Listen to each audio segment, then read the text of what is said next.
നമസ്കാരം സുഹൃത്തുക്കളെ. ഇന്നത്തെ പ്രധാനപ്പെട്ട വിഷയം എന്ന് പറയുന്നത് കഴിഞ്ഞ കുറേ ദിവസങ്ങളായിട്ട് സുഹൃത്തുക്കൾ പറയുകയാണ് ചാനൽ അണ്ടറിൽ ഹൂതികളുടെ മിസൈലുകളെ പേടിച്ച് അമേരിക്കൻ കരിയർ സ്ട്രൈക്ക്, അതായത് നമ്മളിങ്ങനെ എബ്രാഹിം ലിങ്കൻ, നിമിറ്റ്സ്, ജെറാഡ് ഫോർഡ്, അമേരിക്കയുടെ വാർഷിപ്പുകൾ ചെങ്കടലിൽ നിന്ന് ഒളിച്ചോടിപ്പോയി എന്ന് പറയുന്നത് കഴിഞ്ഞൊരു 8 മാസം മുമ്പ്. നമ്മൾ പരിശോധിക്കാമെന്ന വിഷയം എന്ന് പറയുന്നത് എന്തുകൊണ്ടാണ് ട്രംപ് തേങ്ങ ഉടയ്ക്കാത്ത സ്വാമി, അല്ലെങ്കിൽ എന്തുകൊണ്ടാണ് ഇത് വെച്ച് നീട്ടുകയാണ്, എങ്ങനെയാണ് ഈ പറയുന്ന ഹൂതികളെ പേടിച്ച് അമേരിക്കയുടെ കാരിയർ സ്ട്രൈക്ക് ഗ്രൂപ്പ് ചെങ്കടൽ വിട്ടോ, പേടിയുണ്ടോ ശരിക്കും ഇറാനെ? ഇതൊക്കെ നമുക്ക് ചിന്തിക്കേണ്ടിയിരിക്കുന്നു. ഒരു കാര്യം നമ്മുടെ സുഹൃത്തുക്കൾ വ്യക്തമാക്കി മനസ്സിലാക്കുക. നമ്മുടെ രാജ്യമായ ഇന്ത്യ എത്രമാത്രം മുന്നേറിയിരിക്കുന്നു, അതോടൊപ്പം തന്നെ 50 അല്ലെങ്കിൽ 60% അമേരിക്ക പ്രതിരോധ സംവിധാനങ്ങൾ ഒരുപാട് മുന്നേറിയ രാജ്യമാണ് അമേരിക്ക എന്ന് പറയുന്നത്. ഇത് പറയുമ്പോൾ ഒരുപാട് പേര് ചിന്തിക്കുമായിരിക്കും ഇറാൻ അമേരിക്കയ്ക്ക് പേടിയില്ല എന്ന്. അമേരിക്കയ്ക്ക് ഇറാനെ പേടിയുണ്ട്. ഇറാന്റെ കയ്യിൽ എന്തുണ്ട് എന്നുള്ള ഉറച്ച ബോധ്യം കൊണ്ടാണ് ഇത്രയധികം സന്നാഹങ്ങളായി അമേരിക്ക വന്നിരിക്കുന്നത്. അമേരിക്ക എന്ന് പറയുന്ന ഈ ഒരു ഷിപ്പ്, നിങ്ങൾ പറയുന്ന ജെറാഡ് ഫോർഡ് അല്ലെങ്കിൽ ഈ ഒരു ലിങ്കൻ ഒറ്റയ്ക്കല്ല വരുന്നത്. അതിന്റെ കൂടെ വരുന്ന പറയുന്ന ഡിസ്ട്രോയർ ക്രൂയിസറുകൾ, സബ്മെറീൻസുകൾ, പിന്നെ എന്താ പറയുന്ന ഒരുപാട് സംഭവങ്ങൾ, ഇതിന്റെ കൂടെ ഒരുപാട് സാധനങ്ങൾ വരുന്നുണ്ട്. ഒറ്റയ്ക്കല്ല വരുന്നേ. 5ഓളം പ്രതിരോധ സംവിധാനങ്ങളാണ് ഇതിന് കൂടെയുള്ളതെന്ന് പറയുന്നത്. ഒരിക്കലും ഹൂതികളുടെയും ഇറാന്റെയും ഇൻകമിങ് മിസൈലുകളെ അമേരിക്ക വില കുറച്ച് കാണുന്നില്ല. അതുകൊണ്ടാണ് ഇത്രയും ഈ പറ സന്നാഹം, അല്ലെങ്കിൽ ഒന്നോ രണ്ടോ ചെറു കപ്പൽ വന്നാ പോരെ? അല്ല. അപ്പോൾ അതുകൊണ്ട് നിങ്ങൾ മനസ്സിലാക്കുക, ഇറാന്റെയും ഹൂതികളെയും പേടിയുണ്ട്. ഇല്ല എന്ന് പറയുന്നതിൽ അവർ മോശക്കാരല്ല. പക്ഷെ ഇനി അടുത്ത ചോദ്യം എന്ന് പറയുന്ന സുഹൃത്തുക്കൾ, പേടിച്ചാണോ അമേരിക്ക പോയിരിക്കുന്നത്, അല്ലെങ്കിൽ അമേരിക്കയുടെ അല്ലെ ഹൂതികളുടെ ഈ മിസൈലുകൾ അടുത്ത് ചെന്നോ?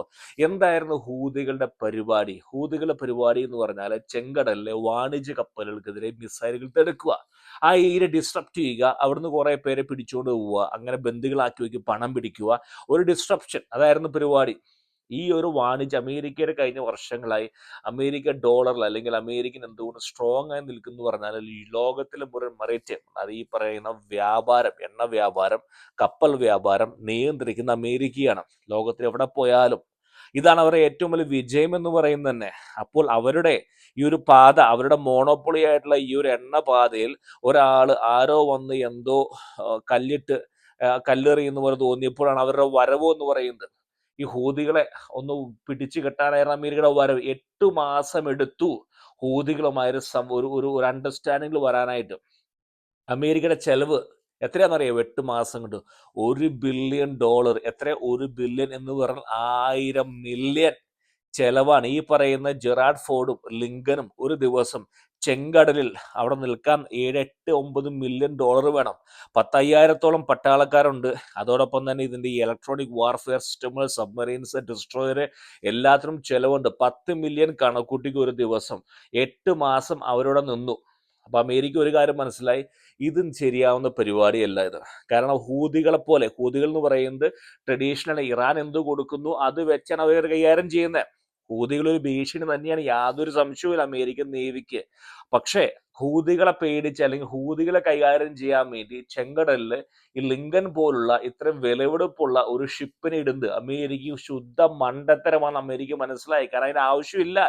തീർക്കാൻ വേണ്ടി ഇസ്രായേൽ ഉണ്ട്. ഇസ്രായേൽ തീർക്കാൻ പറ്റുമല്ലോ. കാരണം നിങ്ങൾ ചിന്തിച്ചു നോക്ക്, എവിടെ ഹൂതികൾ എവിടെ?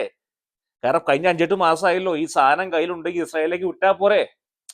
ചോദ്യത്തിന് ഉത്തരം എന്താ? അതായത് ഈ ഹൂതികളെ ഇസ്രായേലിന് പേടിയില്ല, അല്ലെങ്കിൽ ഹൂതികൾക്ക് ഇസ്രായേലിനെ കൈകാര്യം ചെയ്യാൻ പറ്റുമെങ്കിൽ, അമേരിക്കയുടെ ഷിപ്സിനെ കൈകാര്യം ചെയ്യാൻ പറ്റുമെങ്കിൽ ഈ ഉള്ള സാധനം അങ്ങോട്ട് വിട്ടാൽ പോരെ ഇസ്രായേലിലേക്ക്? എന്താ വിടാത്ത എന്താ?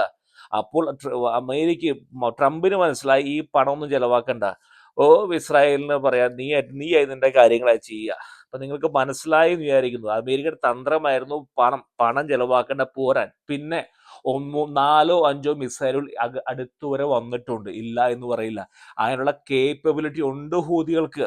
കാരണം ഹൂതികൾക്ക് അത്യാവശ്യം നല്ല പോലെ മിസൈലുകൾ ആര് കൊടുത്തിട്ടുണ്ട്? നമ്മുടെ ഇറാൻ കൊടുത്തിട്ടുണ്ട് അവരുടെ കയ്യിൽ. അവർ 100 C802 പിന്നെ ഖാലിജ് ഫറസ്, F-110 മിസൈൽ എല്ലാം ഉണ്ട് ഇവരുടെ കയ്യിൽ. 2015 മുതൽ ഹൂതികൾക്ക് ഇറാൻ നിർമ്മിച്ച എല്ലാ സംവിധാനവും ഉണ്ട്. പക്ഷെ അമേരിക്ക ഇതിനെ അടുത്തെത്താൻ സാധിക്കില്ല. കാരണം ഒരുപാട് ഡിസ്ട്രോയ്സ്, ഇലക്ട്രോണിക് വാർഫെയർ, ജാം ചെയ്യവർ, ഫ്ലേസ് ഉപയോഗിക്കും, ഡീകോയ്സ് ഉപയോഗിക്കും. 5ഓളം പ്രതിരോധ സംവിധാനങ്ങൾ മറികടന്നാലാണ് ഈ ലിങ്കന്റെ അടുത്തേക്ക് വരാൻ പറ്റുള്ളൂ. അമേരിക്ക അവിടുന്ന് പോയിരിക്കുന്നത് നിങ്ങൾ ഒരുപാട് പേര് പല പല ബുക്കുകളിലും പല ചാനലുകളിലും പലരും വന്ന് പറയുമായിരിക്കും അമേരിക്ക ഓടിപ്പോയത് ഹൂതികളെ പേടിച്ചല്ല, പണം ചെലവാക്കാനുള്ള മടി കൊണ്ടാ. കാരണം 10 മില്യൺ അവിടെ ചെലവാക്കുന്നതിന് പകരം അവര് പസഫിക് ഓഷ്യനിലേക്ക് പോയി, വേറെ പല കാര്യങ്ങളുണ്ട്. അതിനുശേഷം എന്തുണ്ടായിരിക്കുന്നത് ആലോചിച്ച് നോക്കുക. ഹൂതികളുടെ കേന്ദ്രങ്ങളിലേക്ക് നിരന്തരമായിട്ട് ഇസ്രായേൽ പൊടി പൊടിച്ചുകൊണ്ടിരിക്കുക. കാരണം അമേരിക്ക നോക്കുമ്പോൾ വലിയ ചെലവൊന്നും ഇല്ലാണ്ട് ഇവര് കൊടുക്കും. എന്തിനാണ് നിൽക്കുന്നേ? പിന്നെ അതിനുശേഷം ഒന്നുമില്ലല്ലോ. ഇപ്പോഴും വാണിജ്യ കപ്പലുകൾ ചെങ്കടലിൽ കൂടെ പോകുന്നു. ഹൂതികൾക്ക് കഴിവുണ്ടെങ്കിൽ അവർ ചെയ്യട്ടെ. ഇനി അടുത്ത ചോദ്യം എന്ന് പറയുന്നത്, എന്താണ് ഇറാന്റെ ഈ ഒരു മുന്നൊരുക്കം? 5ഓളം 6ഓളം അർമാഡാന്നോ ട്രംപ് എന്തൊക്കെയോ പറയുന്നുണ്ട്. ഒരുപാട് ഷിപ്പുകൾ വരുന്നു. അമേരിക്കയുടെ ലക്ഷ്യം എന്ന് പറയുന്നത് 2 ലക്ഷ്യങ്ങളാണ്. ഇറാന്റെ ഏറ്റവും വലിയ വാണിജ്യം, അവരുടെ എക്കോണമിക്കൽ ലൈഫ് ലൈൻ എന്ന് പറയുന്ന എണ്ണയെ പിടിച്ചു കെട്ടുക. അതോടൊപ്പം തന്നെ പിടിച്ചു കെട്ടുമ്പോൾ അവരുടെ ബലിസ്റ്റിക് മിസൈലുകളും അവരുടെ ന്യൂക്ലിയറും അതോടൊപ്പം തന്നെ പ്രോക്സികൾക്കും കൊടുക്കാവുന്ന പണം തിരികെ ഒരു സോഴ്സ് ഇല്ലാതാക്കുക.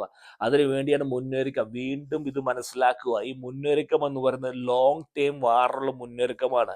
ഇത് പെട്ടെന്ന് ഈ ലിങ്കനും ഈ ജെറാഡ് ഫോർഡും നിമിറ്റ്സൊന്നും വന്നിരിക്കുന്നത് ഇന്നോ നാളേക്ക് വേണ്ടിയല്ല. ഇതൊരു വലിയൊരു മുന്നൊരുക്കമാണ്. ഒരുപാട് പേര് ഇപ്പോൾ ചാനൽ അണ്ടറിൽ ഇത് പറയായിരിക്കും, നിങ്ങൾക്ക് തമാശയായി തോന്നുമായിരിക്കും, കമൻ്റൊക്കെ തമാശയാണ് മക്കളെ. പക്ഷെ സംഖ്യയായാലും കമ്മിയായാലും സുഡാപ്പിയായാലും പറയുകയാണ്, യുദ്ധം വന്നു കഴിഞ്ഞാൽ നിങ്ങൾക്കും എനിക്കുമായിരിക്കും പ്രശ്നം. പണം ഉണ്ടാക്കാൻ പോകുന്നത് ആരാണ്? കുറെ കണ്ടന്റ് റൈറ്റേഴ്സ് ആയ മറുനാടനും പിന്നെ കുറെ അവിടെ ഇവിടേക്കുള്ള കുറെ ചാനലുകളായിരിക്കും കാശുണ്ടാക്കാൻ പോകുന്നത്. നഷ്ടം വരാൻ പോകുന്നത് ഈ മിഡിൽ ഈസ്റ്റിലുള്ള നമ്മുടെ മലയാളികൾക്കും നമുക്ക് എല്ലാവർക്കുമാണ്, സാധാരണക്കാർക്കാണ്. അത് മനസ്സിലാക്കുക. യുദ്ധം വരാതിരിക്കാൻ ശ്രദ്ധിക്കുക. ഇറാൻ വാട അടിക്കണം എന്നൊക്കെ ഒരുപാട് പേര് പറയുന്നുണ്ട്. ആലോചിച്ച് നോക്കുക. അമേരിക്കൻ ലക്ഷ്യം എന്ന് പറയുന്നത് ലോങ് ടേം വാറാണ്. എന്താണ് പിന്തിരിപ്പിക്കുന്ന ഘടകം എന്ന് പറഞ്ഞാൽ, ഇപ്പോഴത്തെ ഒരു അണ്ടർസ്റ്റാൻഡിങ് വെച്ചിട്ട് ഒരു മിനി സിറിയ ആയി മാറുകയാണ് ഇറാൻ. 90 ലക്ഷത്തോളം ജനങ്ങളുണ്ട്. നാനാജാതി ഭാഷ സംസാരിക്കുന്ന കുർദിഷുകൾ, അർമേനിയൻസ് ഉണ്ട്, പിന്നെ സുന്നികളുണ്ട്, ഷിയകളുണ്ട്, പല പല ജാതികളുണ്ട് അവിടെ. ഇവരെല്ലാവരും പരസ്പരം പോരടിച്ച് കീറാമുട്ടിയായി ചില പ്രവിശ്യകൾക്ക് വേണ്ടി തല്ലുകൂടുന്ന ഒരു വിഭാഗം മലേഷ്യയായി മാറും എന്നുള്ള ഇന്റേണൽ വിവരമാണ് കിട്ടിയിരിക്കുന്നത്. ആർക്ക്? തുർക്കിക്കും സൗദിക്കും മറ്റുള്ള മിഡിൽ ഈസ്റ്റ് ദേശങ്ങളും. അങ്ങനെ വന്നു കഴിഞ്ഞാൽ മിഡിൽ ഈസ്റ്റിൽ അശാന്തിയാകും. അതാണ് പ്രശ്നം എന്ന് പറയുന്നത്. ഇവിടെ മിനി സിറിയയായി മാറും. പിന്നെ അവിടെ അടിച്ച് പിന്നെ അവിടുന്ന് അവരെ കണ്ടെയ്ൻ ചെയ്യാൻ വേറെ വഴിക്ക് പോകേണ്ടി വരും. ഇതാണ് പ്രശ്നം. ഇപ്പോൾ ഖമേനി എന്ന് പറയുന്ന പരമോന്നത നേതാവ് അവരെ കണ്ടെയ്ൻ ചെയ്ത് പിടിച്ചിരിക്കുകയാണ്. ഇറാഖിൽ നമുക്കറിയാലോ, എക്സാമ്പിൾ അറിയാലോ, സദാം ഹുസൈൻ എന്നുള്ള ഒരു നേതാവ് ആ രാജ്യത്തെ പിടിച്ചിരിക്കുകയായിരുന്നു, ഒരുമിച്ച് കൊണ്ടുപോവുകയായിരുന്നു. അപ്പോൾ ഖമേനി ഇല്ലാതായാലും വരാൻ പോകുമെന്ന് പറഞ്ഞാൽ 4ഉം 5ഉം ഭാഗങ്ങളായിട്ട് ഈ രാജ്യം വിഘടിച്ചു പോകും. പിന്നെ ഒരു മിനി സിറിയ ആയിട്ട് മാറും. ഈ ഒരു ഭയം പിന്നെ അങ്ങനെ വന്നാൽ എന്ത് ഉണ്ടാകാൻ പോകുന്നതാണ്? അശാന്തി, അഭയാർത്ഥി പ്രവാഹം, പിന്നെ മലീഷ്യകള്, നിരന്തരം യുദ്ധം മാത്രം. ഈ ഒരു അവസ്ഥ മനസ്സിലാവുന്നതുകൊണ്ടാണ് മിഡിൽ ഈസ്റ്റിലേക്ക് യുദ്ധത്തിന് താല്പര്യമില്ലാത്ത ആർക്ക്? മറ്റുള്ള ദേശങ്ങൾക്ക്. അമേരിക്ക എങ്ങനെയെങ്കിലും ഈ അവസരത്തിൽ ഒന്ന് മുഖം രക്ഷിച്ചേ പറ്റൂ. കാരണം ഇറങ്ങി തിരിച്ചുപോയി എന്തു ചെയ്യും? പക്ഷേ അമേരിക്ക അടിക്കാൻ തന്നെയാണ് എന്നുള്ളതാണ് ഇപ്പോഴത്തെ ഒരു ഇന്റേണൽ ആയിട്ട് ഇൻഫോർമേഷൻസ് വരുന്നു. ഒരുപാട് ഓപ്ഷൻസ് അവർ മുന്നോട്ട് വെക്കുന്നുണ്ട്. ഇതിൽ പല ഓപ്ഷൻസ് പറയുന്നത് അവർ ലിമിറ്റഡ് സ്ട്രൈക്ക് ആയിരിക്കും, അതല്ലെങ്കിൽ IRGC കേന്ദ്രങ്ങൾ തകർക്കുന്ന രീതിയാകും, ഒന്നും നമുക്ക് പറയാൻ സാധിക്കില്ല. പക്ഷേ ഈ മുന്നൊരുക്കം എന്ന് പറയുന്നത് ഇത് പേപ്പട്ടി, അതായത് പെട്ടെന്ന് ആരെയും പേടിപ്പിച്ചു പോകാൻ വേണ്ടിയുള്ളതല്ല. ഈ മുന്നൊരുക്കം ലോങ് ടേം ഗോൾ എന്തോ അമേരിക്കക്കുണ്ട്. പക്ഷെ ഞാൻ വീണ്ടും പറയുന്നു, ഇറാന്റെ സുഹൃത്തുക്കൾ ശ്രദ്ധിക്കുക, ഇറാനെ അമേരിക്ക കുറച്ച് കാണുന്നില്ലാത്തതിന്റെ ഏറ്റവും വലിയ എക്സാമ്പിൾ ആണ് ഇത്രയും വലിയ സന്നാഹമായിട്ട് ഇവർ വരുന്നത് തന്നെ.